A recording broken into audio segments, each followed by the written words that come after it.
हमारे सभी दर्शक व श्रोताओं को ईस्टर पर्व की हार्दिक शुभकामनाएं।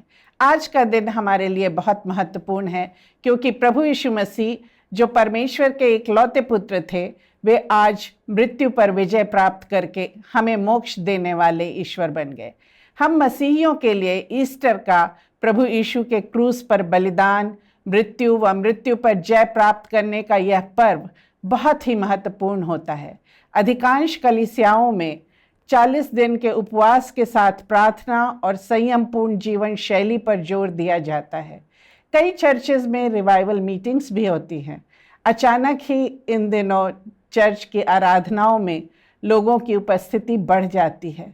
लोग अपने पापों से यानी गलत कार्यों से पश्चाताप करने को प्रदर्शित करने के लिए इन दिनों सफ़ेद कपड़ों में दिखाई देते हैं कि प्रभु यीशु का लहू हमें हमारी सांसारिकता और दिखावे घमंड से लिपटे पापों से शुद्ध करने के लिए और हमें हिम से भी अधिक श्वेत बनाने के लिए उपलब्ध है। अर्थात प्रभु यीशु मसीह का इस धरा पर मनुष्य के रूप में अवतरण जितना महत्वपूर्ण था, उससे भी अधिक महत्वपूर्ण है उनका जगत के पापों के साथ मृत्यु का वरण करना, कब्र में जाना और तीसरे दिन सदैव जीवित हो मृत्युंजय मुक्तिदाता ईश्वर के रूप में स्वयं को स्थापित करना।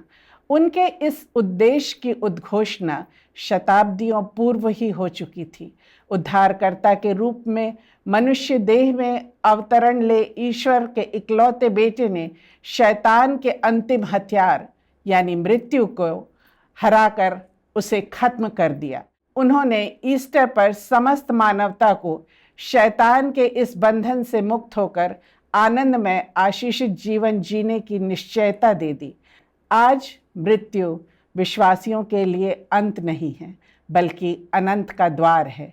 वह ऐतिहासिक सत्य जिसकी जड़ें हजारों साल पुरानी है, वह आज भी उतना ही इम्पैक्टफुल है, मीनिंगफुल है, प्रभावी है।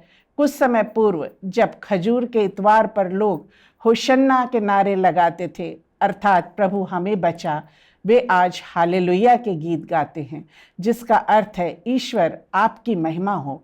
आपकी इस विलक्षण मानवीय रूप से अकल्पनीय योजना के लिए, जिसके लिए आपने अपने पुत्र प्रभु यीशु को इस संसार में भेजा था। ये बात जो हमारी सोच और कल्पना से परे है, वही ईश्वर ने हमारे लिए आशीष के रूप में प्रभु यीशु में रखी है।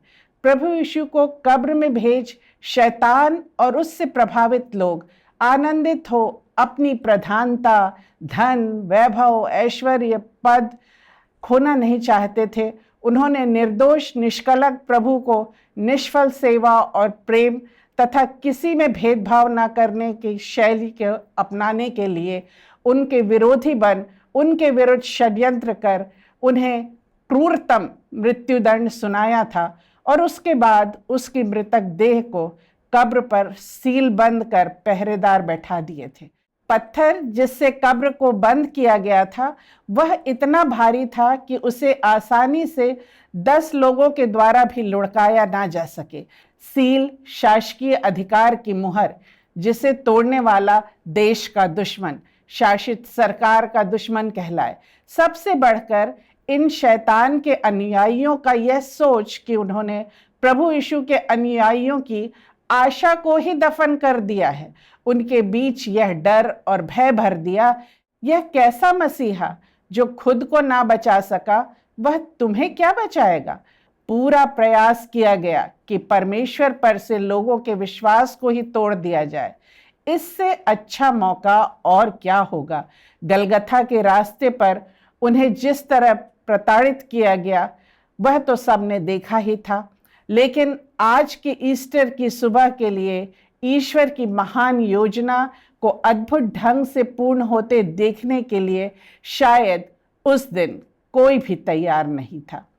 प्रभु यीशु के सानिध्य में रहने वाली स्त्रियां भी सुबह सुबह अंधेरे रहते ही उससे शरीर पर इत्र मलने और मसाले मलने के लिए अनुमति लेने गई थी।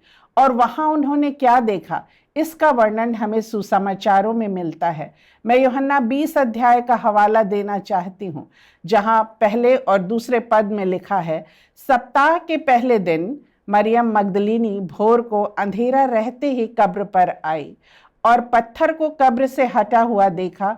तब वह दौड़ी और शमौन पतरस और उस दूसरे चेले के पास जिससे यीशु प्रेम रखता था आकर कहा, वे प्रभु को कब्र से निकाल कर ले गए हैं और हम नहीं जानती कि उसे कहाँ रख दिया है।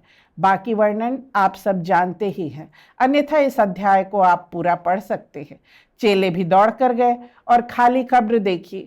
उसके कपड़े जो प्रभु यीशु मसीह को मृत्यु के समय पहनाए गए थे वहां तह किए हुए रखे थे। पद 8 में लिखा है, उन्होंने विश्वास किया। दूसरे सुसमाचारों में उन्होंने प्रभु के वह तह किए कपड़ों के साथ स्वर्गदूतों को भी देखा। आज हम शायद वह विहंगम दृश्य ना देख सके, परंतु मसीह की खुली कब्र हमारे लिए एक स्मारक और गवाही का कारण बन गई है। तो पहली बात, खुली कब्र हमारे विश्वास को बढ़ाती है। यह मृत्युंजय ईश्वर की जिंदा गवाही है। यह हमारी आशा को ठोस आधार देती है, इसलिए यह महत्वपूर्ण है। मृतक लोगों के कब्रों में आपको उनके अवशेष मिलेंगे, कुछ हड्डियां, कुछ मसालों में लिपटी ममी। शायद मिस्र देश के कुछ महान राजाओं की कब्र में सांसारिक धन संपदा का खजाना भी मिले, जैसा ऐतिहासिक खोजकारों ने पाया भी है। किंतु मसीह की खाली कब्र, खुली कब्र अपने आप में अलग है और अपनी कहानी स्वयं कहती है, जिससे जीवन और अनंत प्रभावित है। इसलिए संसार भर में किसी भी बड़े से बड़े खेल इवेंट और सभाओं से ज़्यादा लोग आज के दिन अपने विश्वास को प्रकट करने, ईश्वर का धन्यवाद करने सभागृहों में, चर्च में एकत्र होते हैं। यह स्वयं में एक गवाही है। यह खुली कब्र न सिर्फ हमारे लिए एक गवाही है, लेकिन यह हम सब के लिए एक खुला आमंत्रण भी है। दूसरी बात, स्वयं प्रभु यीशु ने इस बात की गवाही दी थी कि अब से वे पिता के पास स्वर्ग में हमारे मध्यस्थ बनकर रहेंगे। बाइबल में कहा गया है कि स्वर्ग और पृथ्वी पर और कोई दूसरा नाम नहीं जिससे हम उद्धार पा सकें। मृत्यु के बाद के जीवन को कोई नहीं जानता, केवल वही जिसने मृत्यु को हराया हो, जो मृतकों में से जीवित हुआ हो। और आज तक प्रभु यीशु को छोड़ और कोई ऐसा नहीं हुआ। कई जो ईश्वर के अवतार होने का दावा करते हैं, वे पापी का अंत करने का दावा करते हैं और इसी कारण वे इस संसार में आए। लेकिन एक प्रभु यीशु ही ऐसे हैं जो कहते हैं, घृणा पाप से करो, पापी से नहीं। इसलिए उन्होंने जगत के पापों को स्वयं पर लेकर उसको क्रूस पर बलिदान किया कि जो कोई उनके बताए सद्मार्ग पर चलेंगे वे नाश नहीं होंगे, परंतु अनंत जीवन पाएंगे और ईश्वर के साथ, प्रभु यीशु के साथ स्वर्ग में अनंत निवास भी करेंगे। पद 17 में यह लिखा हुआ है, मैं अपने पिता और तुम्हारे पिता के पास ऊपर जाता हूँ। और फिर उन्होंने यह भी कहा कि मैं जाता हूँ कि तुम्हारे लिए जगह तैयार करूँ, कि तुम भी मेरे साथ वहाँ रहो। अब मृत्यु का शोक इस खुली कब्र के साथ अनंत आनंद का संदेह वाहक बन गया है। तीसरी बात, खुली कब्र हमारे शोक को आनंद में बदल देती है। प्रभु के चेलों और माता मरियम तथा अन्य माताओं का शोक एक साथ प्रार्थना में डूबा हुआ था। उन्हें समझ भी नहीं आ रहा था कि क्या करें, मानो उनका जीवन ही समाप्त हो रहा हो या उनके जीवन का प्रकाश ही लुप्त हो गया हो। प्रभु के साथ गुजारे 3 वर्षों में उनकी जीवन शैली परिवर्तित हो गई थी, किंतु अब क्या करें, जीविकोपार्जन हेतु कुछ तो करना होगा। सबका विश्वास डगमगा रहा था, किंतु तभी मरियम मगदलीनी आती है और बतलाती है कि कब्र खुली है, खाली है। प्रभु ने कहा है, वे हमसे पहले गलील को जाएंगे, हमसे मिलेंगे, हम उसे सदैव जीवित देखेंगे। एक आत्मा के रूप में नहीं जैसा वे कहते हैं, लेकिन उन्होंने कहा था कि वे तीसरे दिन जी उठेंगे और जो उनका शोक था वो बड़े आनंद में बदल गया। इसलिए पौलुस प्रेरित इस आशा के साथ कहते हैं कि हम औरों की नाई शोक नहीं करते जिन्हें आशा नहीं। प्रिय की मृत्यु पर उनके पास खड़े होकर यह संदेश देना हमें स्मरण दिलाता है उस खुली कब्र की, जिसमें हमें उद्धार की निश्चयता मिली, स्वर्गीय आनंद में सहभागी होने का अवसर मिला। चौथी बात, खुली कब्र हमें यह भी बतलाती है कि ईश्वर के प्रति आज्ञाकारिता और विश्वास योग्यता में कोई शॉर्टकट नहीं। जो अंत तक धीरज के साथ उसके लिए सब कुछ सहकर भी मरने तक विश्वास योग्य और आज्ञाकारी रहेगा, स्वर्ग का मुकुट उसे ही मिलेगा। एक गीत है, आपको याद होगा, राहों में कांटे अगर हो, रुकना नहीं चलते जाना। जीवन का आरंभ आपने जैसा भी किया हो, अंत धर्मी जन का सा होना चाहिए, तभी उद्धार का ताज आपको मिलेगा। केवल सुख समृद्धि प्रतिष्ठा की ऊंचाइयों पर ही वह हमें आशीष देने वाला ईश्वर नहीं है, लेकिन जीवन की कठिन परिस्थितियों की घोर अंधकार से भरी तराई में भी वह हमारे साथ है। वह हमारा हाथ पकड़कर हमें लिए चलता है और हमें किसी हानि से कष्ट नहीं होता। वह हमें सब हानि से बचाता है।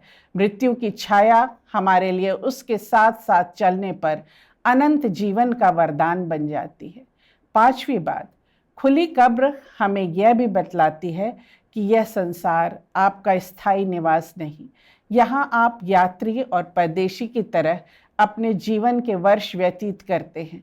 ये तैयारी का समय है कि आप अपना अनंत कहाँ व्यतीत करेंगे। जिस प्रकार हम कहते हैं कि प्रभु के भवन के यानी चर्च के दरवाजे सबके लिए खुले हैं, कोई भी आए सबका स्वागत है, उसी तरह प्रभु की यह खुली कब्र इस बात का प्रतीक है कि मृत्यु के बाद भी उसने आपके लिए अनंत का द्वार खोल दिया है। जो उसमें है उस पर विश्वास करने वाले के लिए है, जो उसके प्रति आज्ञाकारी है, प्रेम, दया, शांति, सद्भाव, क्षमा, संयम के साथ जो अपने जीवन को व्यतीत करता है, उसके लिए यह द्वार खुला है। उसके लिए अनंत का स्वर्ग का द्वार खुला है। और क्रूस पर फैली प्रभु यीशु की बाहें भी उसके पास आकर देखें तो सही, उसे छू कर देखें, जो कहता है परख कर देखो कि ईश्वर कितना भला है। यही है अंतिम मोक्ष, आत्मा का परमात्मा से मिलन। जिसने हमें अपनी आत्मा दी थी, हम उसे धन्यवाद के साथ अपनी वह आत्मा अनंत के लिए सौंप दें। आज का दिन महत्वपूर्ण है, जो हमें स्मरण दिलाता है कि मेरे प्रभु ने मृत्यु को हरा दिया है, मेरे उद्धार को, मेरे अनंत को निश्चयता दी है, मुझे मृत्यु के भय से मुक्त किया है। इसलिए मुझे शैतान और उसकी प्रधानता की शक्तियों से भय नहीं, जो मुझे शारीरिक मृत्यु से ज़्यादा कष्ट नहीं दे सकते। लेकिन बाइबल ने मुझे सिखलाया है कि जब मेरे लिए जीना मसीह है, तो मृत्यु मेरे लिए लाभ है। अब विश्वास से हम उस लाभ की ओर अपनी दृष्टि लगाकर आनंदित और मगन हैं और निशाने की ओर दौड़े चले जाते हैं। हम जिंदा प्रभु के पीछे चलने वाले लोग हैं। हमें सांसारिकता से मृतक होकर, अलग होकर प्रभु के लिए जीना है, अपने उद्धार के लिए, अपने अनंत के लिए, अपने स्वर्गीय हेरिटेज के लिए, विरासत के लिए जीना है। हम इस संसार में रह तो रहे हैं, परंतु इस संसार के नहीं हैं। आनंदित, मगन और धन्यवादी रहें। प्रभु यीशु ने मृत्यु को हराकर हमें अनंत की आशा दे दी है। अब हम शोकित, दुखी, हारे हुओं की तरह नहीं जीते, लेकिन विजयी, भरपूरी का आनंदमय जीवन जीते हैं। ईस्टर पर स्मरण रखें कि प्रभु की खुली कब्र से आपके लिए क्या आह्वान है। ईश्वर आपको व आपके परिवार को बहुतायत से आशीष देवे।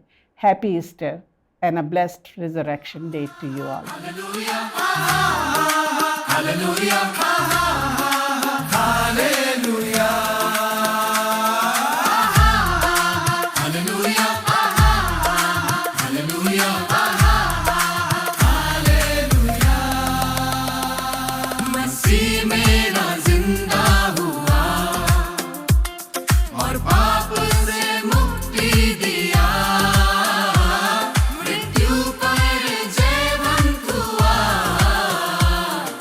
जीवन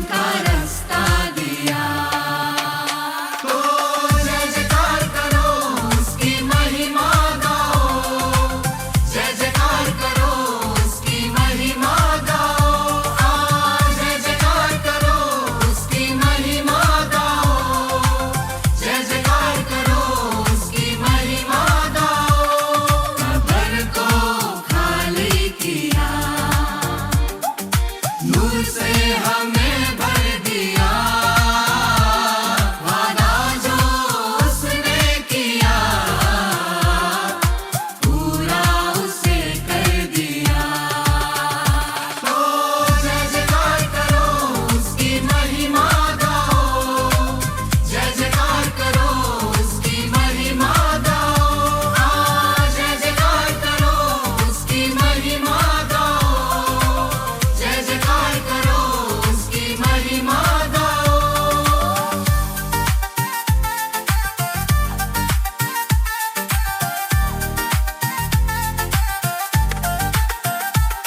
शैतान को हरा कर उसने डर को विदा कर दिया, अंधियारे को पल में उसने रोशन सुनहरा किया।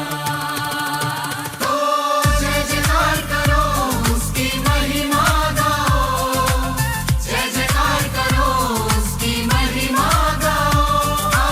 जय जयकार करो, उसकी महिमा गाओ, जय जयकार करो, उसकी महिमा गाओ। हा हा हा हालेलुया, हा हा हा हालेलुया, हा हा हा हालेलुया।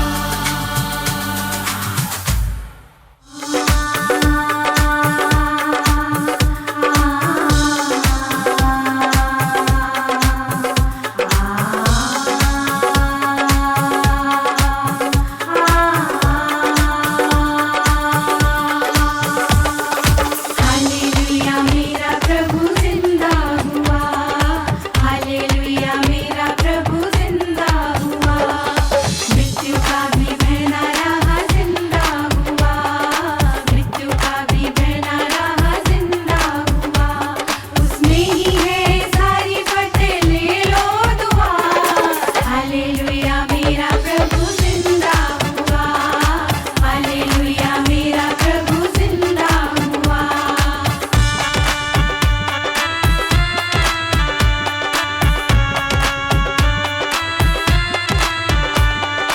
पापों की हमारे उसने सहली सजा, अपना लहू बहा कर दी है हमको शिफा। पापों की हमारे उसने सहली सजा, अपना लहू बहा कर दी है हमको शिफा। और मृत्यु को जीत कर वो जी उठा, हालेलुया मेरा प्रभु जिंदा हुआ, हालेलुया मेरा प्रभु जिंदा हुआ।